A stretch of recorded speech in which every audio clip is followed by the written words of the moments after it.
for evaluation number 2, and my team is Mary Torno and Jeff. We are going to evaluate Dan and about his speech, and we have divided his 6 point of evaluation plus this one, and I'm the first who is giving 2 feedback, 2 point evaluation, then Mary, then Jeff. At the end, I will give the final wrap up and ask Dan to give his observation, then I will give you guys opportunity to speak and give an evaluation. Alright. It's my turn. Dan, I know you since 2 years, and this is one of the best speech I ever heard. Not only this speech has a great content, but it has a lot of speech content or criteria which you include everything in it. Especially when you are asking me to see how you grab the attention of audience. And second, when you got this audience attention, you want to surprise, and did they surprise or not? First thing, you grab the attention of all your audience, because your voice projection and your gestures was so appealing that everybody was looking at you. What is going to tell next? So that is one of the things which you grabbed, and I saw you did well. Same time, when you said when you picture all this story about a sister, then you announce Anna. Then everybody will, oh, you are going to tell about Anna? Then we are creating more curiosity of who is Anna, what you did with Anna or Anna did with you. That was, you created an outline that what you are going to speak about Anna. And the good thing which you projected like a sister which I never had is Anna. And you gave all this story about how you work in, what is your working relationship and what ups and downs which you've been through in office working as well as outside of working. Those kind of story are really making your speech more weight, more message giving kind of relationship where every sister have with her brother. For me, it was very real touching to me because I have younger sister but no bigger sister. But bigger sister I had from my mother's sister. So when I was watching your speech, it was a lot of fun, but same time it was so heart touching that, you know, the big sister always take care of you, and you make always, you know, you always break the rules, and they take care of all this mess. And it was very heart touching to me, and you make those kind of stories in a fun way. I am really impressed. I'm really impressed. Thank you. Mr. General Valier, fellow Toastmasters, team members, and our speaker. May I be your brother? Oh, that's right, may I be your sister? May you be my brother someday, right? Dan and I have known each other for a number of years, and we can act like brother and sister. And every time I put on a shirt, well, I won't put the shirt on, I'll put the blouse on. That's that color. I'm going to think of Dan Bessie. I'm to talk about the organization of the speech. We had a great introduction, no doubt, because within 1 minute, we knew that surprise that Goku talked about. We had no questions in our mind who you were talking about. So that introduced us to your presentation. When you were going through the body, I loved your one-liners, as I call them, because there was laughter in the audience and creative humor you had presented to us. As you watch the tape, I would suggest, though, that you find ways to bridge a little bit of that. And I was so caught up in your storytelling, I thought, well, where's your suggestion for bridging? And I thought, I'm gonna suggest you watch the tape, and you come up with your own suggestions, or listen to the feedback that you'll get on your sheets.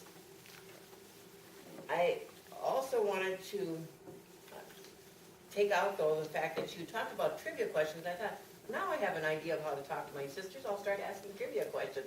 Maybe we'll connect that way. And then you got to the part about dancing, and I thought, oh, let's go dancing. There's a lot of fun in that. And maybe you could have added a little bit, a comment too about, did she go with you? And what kind of fun did you have in doing the dance step? That would have brought in more body movement too, although you had excellent body movement by pointing to your shirt and some of the other gestures that you had with your body. You weren't just stationed here, you moved out to the audience. And that's effective as well.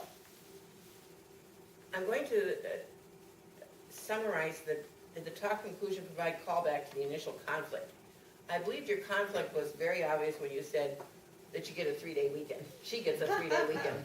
That was a humorous way of saying we weren't getting along, but we were.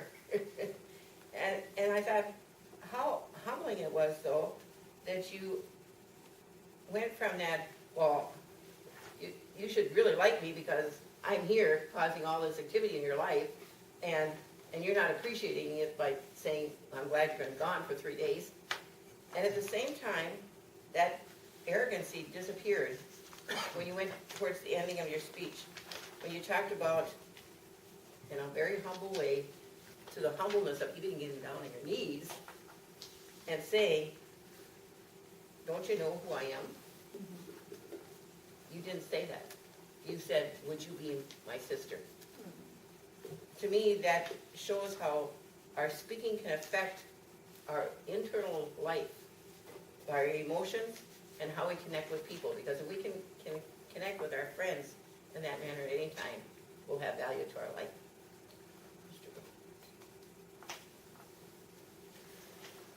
Dan, I always enjoy your speeches, and I really like watching how you've improved. Now, when I first met with you this morning, there's obvious nerves whenever anybody speaks. But I noticed, even though you're on edge a little bit, that you have control. In the past, I've seen you nervous to the point where you're breathing purposely, trying to just relax just a little bit. And I don't know what you're doing outside, maybe in preparation for the speech, but I saw a much more controlled speaker. And I'm the lucky one that gets to talk about your strongest assets. And Dan, I've enjoyed your body language. Just as Mary has mentioned, you will touch your heart different times. And that grit really adds to impact. If you want somebody to really believe you, you touch your heart, and suddenly you become even more believable. You started out speaking with your wings spread. And it was as if you maybe wanted a hug from somebody, maybe Anna. And you were a little bit cautious, but then your wings started spreading even more, and you became even more descriptive as you spoke. I really like how you even mentioned that the streaks of light, and you brought your hands to your face. And I'd like to challenge you, because this is a strength of yours, your passion really comes through. But even go bigger. When you had talked about the drink that you set up for Anna, the depth charge, you could have gone kaboom. I don't know what a depth charge is, but you could have added a little bit more to it, what you're putting on her desk. And then I'd like to see just, if you could paint just a little bit more of a picture. The other question I have that I'm speaking to is, do you feel you're in Dan's stories? And fortunately, I was sitting in the back corner, and I could see Anna with her head down, shaking her head. So I felt her in the story. But if you could paint just more of a picture, what's that cubicle look like? Give us just a little bit more of a sight or a smell or a sound. You know, you said you weren't too far away, but you could even measure the distance.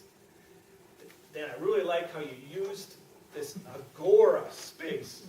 You could even use it farther with that huge wingspan. As you were warming up, you got bigger and bigger. And how you closed so well going down on that one knee. It was truly, truly a great ending. Then I look forward to many more speeches. Keep going big, and I look forward to hearing more. Thank you.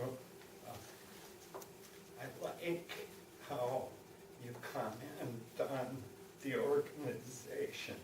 I feel I could possibly tighten the speech up a little bit. That's a weak point of mine. I get nervous how I'm going to put a speech together if somebody's going to catch on or understand.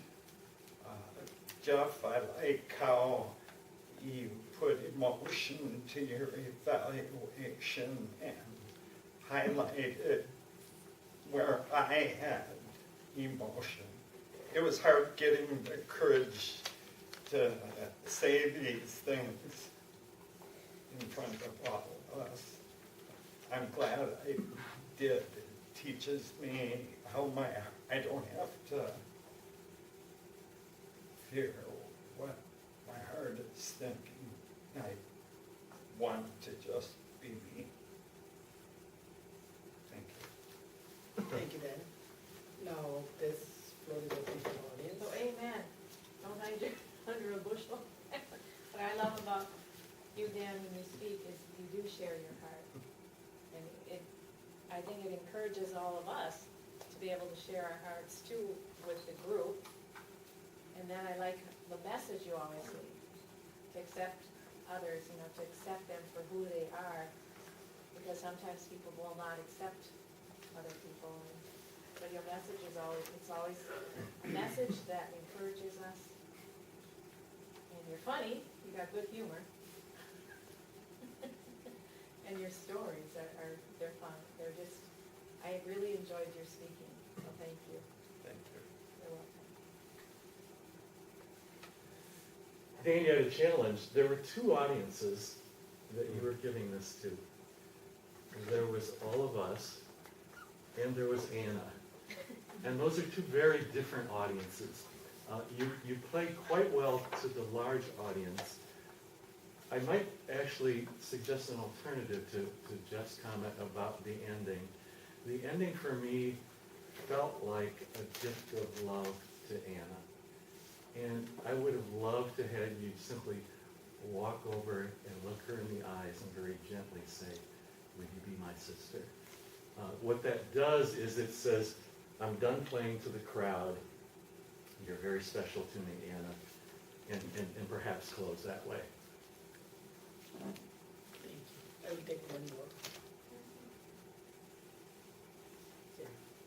I was blown away by the energy and the personality in this speech. The energy of the whole meeting was great, but that just blew me away. That was the best speech I've ever seen from you, from a standpoint of you being yourself and showing that energy and that personality that you have. So keep that up, because that was awesome. Thank you. All right, thank you. Thank you, Toastmasters. And this concludes our evaluation number 2.